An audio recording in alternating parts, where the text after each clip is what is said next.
gabi. Pangatlo, makinig habang nagsasalita ang guro sa harapan. Ayaw ko makarinig na may nag-uusap habang ako ay nagtatalakay dito. Yun ay hindi ko, ayaw ko ng ganon. Pang-apat, paalam kapag lalabas. No, kapag kayo ay lalabas, papaalam sa akin. Sa ganon ay hindi ako mag-alala kung saan kayo pupunta. Pang-apat, magiging handa sa klase. All the time ay maging handa kayo sa aking klase.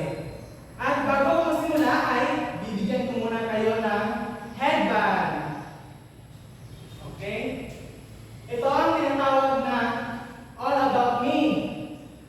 Ang gagawin nyo lang ay ilalagay nyo ang iyong mga pangalan, edad, paborito nyong pagkain, paborito nyong kulay, dito, kung saan kayo magaling ba kayo mag-basketball, mag-badminton, mag-volleyball.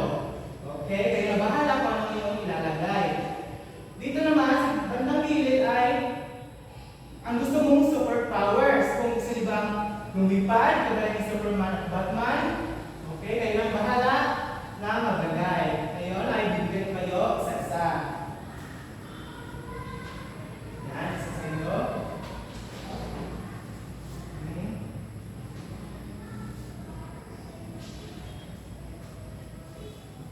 At ilagay niyo yung mga edad. Okay. Ngayon mo bahala kung ano yung lalagay sa papel kung anong paborito ninyo. Okay. Meron din sa atin. Muli, ako si Ginoong Jasper, Teacher Jasper. At nakikita nyo, ako ay 20 years old. Dito, magaling ako sa singing. At dito, gusto kong superpower ay mag-teleport. Then, ang paborito kong pagkain ay kikiam. At paborito kong kulay ay kulay blue. Okay, ngayon ay magtatanong na ako kung sinong lumiban sa ating klase. Okay, binibining ang kuyas. Meron bang lumiban sa klase? Magaling sapagkat walang lumiban sa ating klase. Ngayon ay magbabalik tanaw tayo, magbabalik araw sa ating parang talakayan. Ngayon, sinong nakakaalala sa ating talakayan ng nakarang araw? Yes, Miss Alex. Tama. Ito ay ang pang-abay at pang-uri. Ngayon, pag sinasabi natin pang-abay, ano nga ba ito? Yes, Miss Pauya. Tama. Ito ay bahagi ng pananalita na nagbibigay turing sa pang-uri, pangalan, at kapwa pang-abay. Ano naman ang mga halimbawa nito o mga uri? Yes, Miss Carla. Okay. Narito ang pamaraan, panlunan, at pamanahon at maraming pang iba. Ngayon, ano naman ang pang-uri? Yes, Miss Betty. Okay, ito ay nagbibigay katangian sa panghalip o pangalan. Okay, magaling. Ang pang-abay at pang-uri ay ito ang mga salita na ginagamit sa pagpapahayag ng mga ideya. Magaling! Ang pinatutuwa sapagkat naalala niyo ba ang ating nakaraang talakayan. Ngayon, nadadapon na tayo o dumako na tayo sa ating bagong paksa. Ito ay ang pangatnig.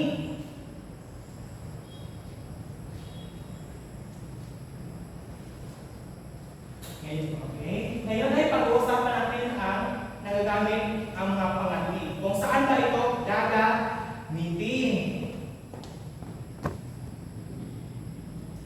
At bago ko magsimula ay meron muna tayong energizer. Ito ang tinatawag na ako'y gising, hindi tulog, nakikinig. Wow!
salitang ito na sa kulay kahel ay ang mga isa sa mga halimbawa ng mga pangatni. Alright. Ngayon ay pag-uusapan natin kung ano nga ba ang pangatni. No? Okay. Ang pangatni ay mga salita o hipo ng mga salita na nag-uugnay sa dalawang salita, parirala o sunnay sa mga kapwa nito. O sabi natin, parirala ay hipo ng mga salita na walang simuno o panaguri. Pag sinabi natin simuno, okay, Miss Kouya, tama. Ito ay ang pinag-uusapan. Pag sinabi naman panaguri, yes, Miss Betty, okay, nalalarawan sa simuno at panaguri. Sa sugnay, ano nga bang sugnay? Ito ang hipo ng mga salita na may simuno at panaguri. Galing. Ngayon, basahin. Okay. Ito ang pinakakita ng mga pangatni ng pagkakaunay ng mga kaisipan sa loob ng mga pangungusap. Halimbawa, itatapon ko na ba ang basura o magwawalis ka muna sa sahig? Okay. Napansin nyo na merong nakasaluguhit dito, no? Itatapon ko na ba ang basura? Ito lang sugnay. At mapapansin nyo na ang titik o ito ay pangatni sapagkat ito nagbibigay ugnay o nag-uugnay sa dalawang salita. Dito magwawalis ka muna ng sahig ang sugnay. Ang pangatni ay nahagi sa dalawang pangkat. Ito ay ang unang pangkat.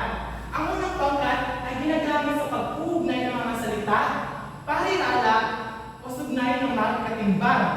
No, ginagamit ito sa pagbubukod o ng mga kaisipan na buugnay ang o, ni, maging, at, ti, ngunit, at, kundi. No? Ginagamit ang mga salita ito sa pagsulungan ng ikalawang kaisipan sa unang kaisipan na pinakahayag. Maliwanag ba? Okay, mabuti. Ngayon ay dadako muna tayo sa ikalawang o pangalawang pangkat ng pangatni. Ito ay ginagamit na mga salita na nag-uugnay na hindi magkatimbang. No? Ginagamit ito sa pagpapakilala ng sanhi o dahilan ng mga pangatni na dahil sa sapagkat at palibhasa.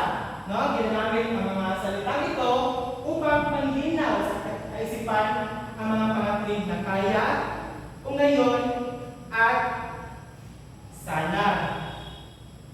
Okay. Pangkatwan, pangkatapat, pangkatlo. Okay. Miss Pauya, dahil ikaw ang nahuli, sasagutin mo ang aking katanungan. Aking tanong ay, ito ang ginagamit sa pag-ugnay ng mga salita, parirala o sugnay ng magkatimbang. Tama! Ito ay ang unang pangkat. At magbigay ng mga halimbawa nito. Unang pangkat. Pangatlo, pangalawa, pang-apat.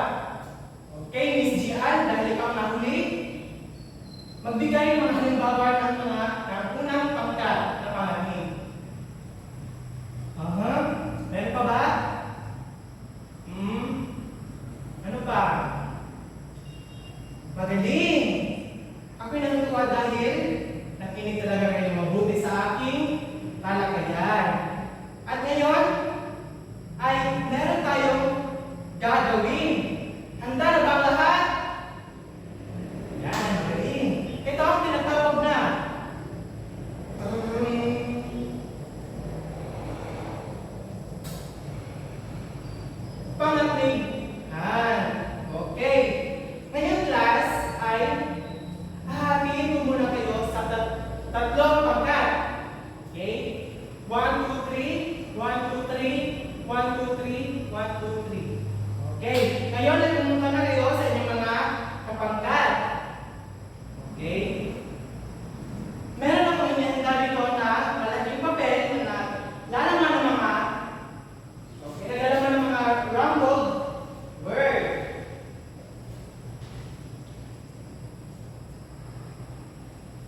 Okay, magaling.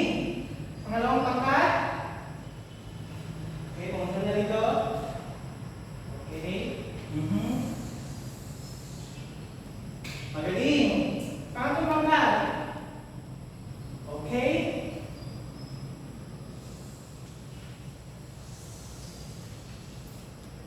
Meron pa ba?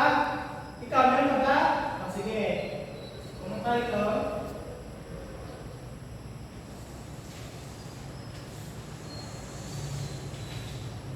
O, dito. Okay.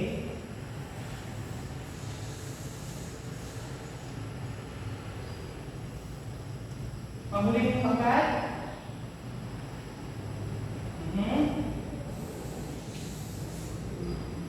Okay, natapos na. Magaling. Sapagkat nakompleto nyo ang mga salita dito sa harapan. Bigyan nyo sarili ninyo ng ROTC clap. Alam niyo ba yun? Okay, giyahin nyo lang ako. Ganito lamang. Magaling. Okay, kayo nga.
banana. Pil-pil, banana. Pangalawa, chop, banana.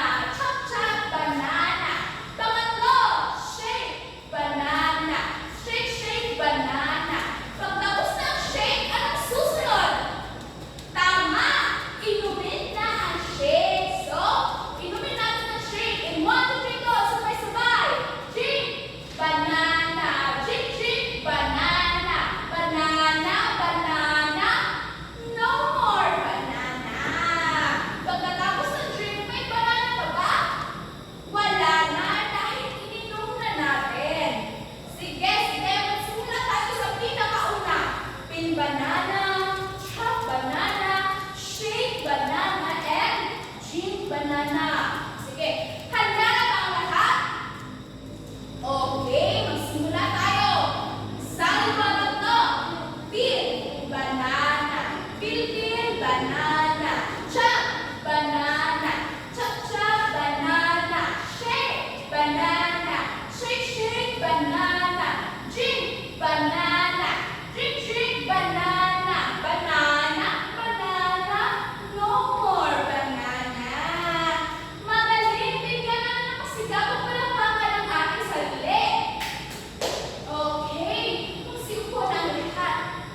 Dahil tapos na tayo uminom ng shake, tatalakay na natin ang dalawang natitirang uri na pangatid. Ano kaya ang dalawang natitira? Sige, lalakbayin na natin ang dalawang natitira.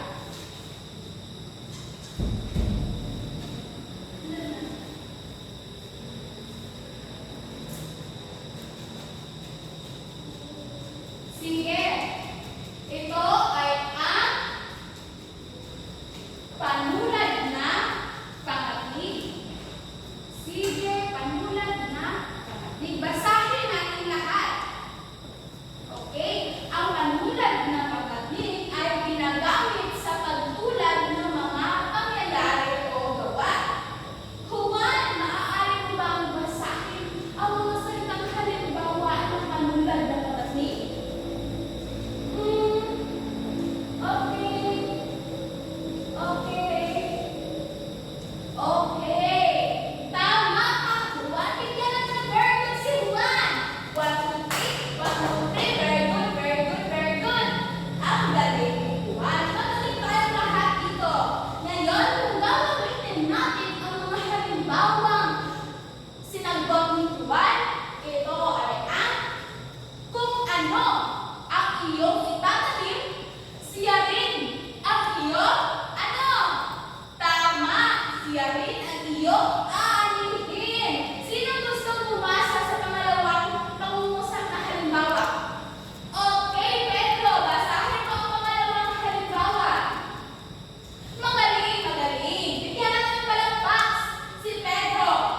Nakikita niyo ba ang mga salitang may kulay na hell? Okay, ang mga salitang iyan ay ang halimbawa na panunad na pangatid. Ang kung ano, siya rin, kung sino, at siya. Ang mga halimbawa ng pangatid na panunad. Meron naman tayong ilang pangatid na na-discuss. Bilangin natin. 1, 2, 3, 4, 5, 6, 7, at 8. Ano kaya ang natitirang isang pangatid? Handa na ba kayong matutunan ang huling pangatid? Okay, magaling. Ito ay ang ano? Ito ay ang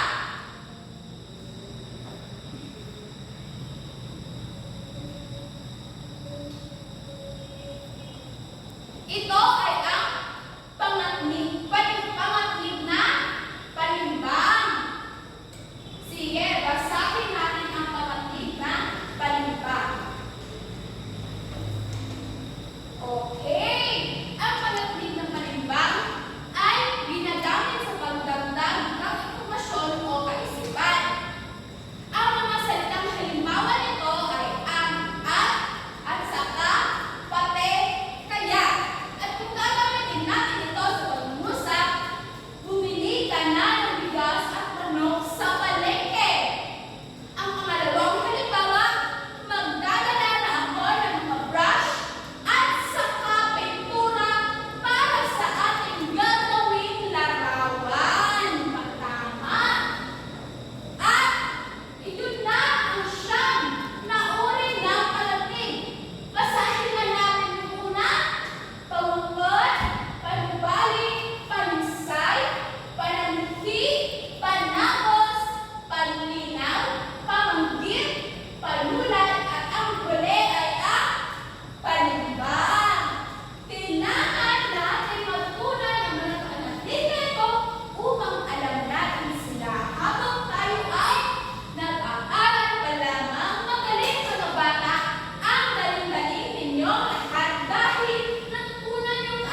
Uli.